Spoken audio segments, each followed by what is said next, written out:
Cypress అధ్యక్షుడు Nikos క్రిస్టోడౌలిడెస్కు ప్రధాని నరేంద్ర మోదీ సోమవారం పలు బహుమతులు అందజేశారు.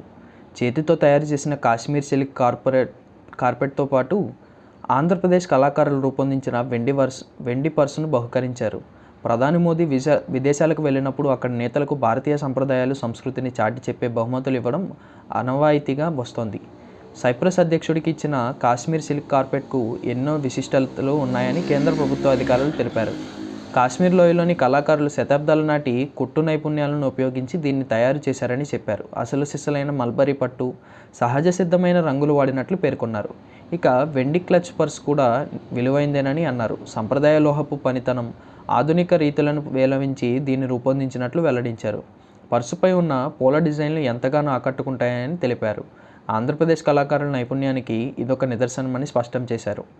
మరోవైపు Tehran university of medical science, Islamic Azad యూనివర్సిటీలో ఎంబీబీఎస్ చదువుతున్న విద్యార్థులు మీడియాతో మాట్లాడుతూ ఇక్కడ పరిస్థితులు క్షణక్షణానికి దిగజారుతున్నాయని అన్నారు.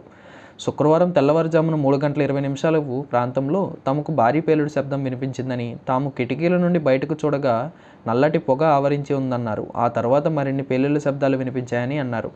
తాము ఫైటర్ జెట్ల శబ్దం కూడా విన్నామని, ఆకాశం డ్రోన్లతో నిండిపోయిందని, శుక్రవారం సాయంత్రం నుండి మరుసటి రోజు ఉదయం వరకు నిరంతర శబ్దాలు వినిపించాయన్నారు. ఆ సమయంలో బ్లాకౌట్ కావడంతో డార్మిటరీ కింద కూర్చున్నామన్నారు. విశ్వవిద్యాలయ అధికారులు ఆ సమయంలో తమకు సహకారం అందించారన్నారు. పేలుళ్లు జరిగిన వెంటనే తమ వైస్ డీన్ వచ్చి ఏమీ జరగదని హామీ ఇచ్చారన్నారు. అయితే ఇటువంటి పరిస్థితులను ఎదుర్కొనే ధైర్యం తమకు లేదన్నారు. భారత రాయబార కార్యాలయాన్ని సంప్రదించి వీలైనంత త్వరగా టెహ్రాన్ను ఖాళీ చేయాలనుకుంటున్నట్లు వైద్య విద్యార్థులు చెప్పారు. గతంలో రష్యా ఉక్రెయిన్ ఘర్షణ సమయంలో భారత విద్యార్థులను తీసుకురావడానికి ప్రభుత్వం చేసిన ప్రయత్నాలను వారు గుర్తు చేశారు.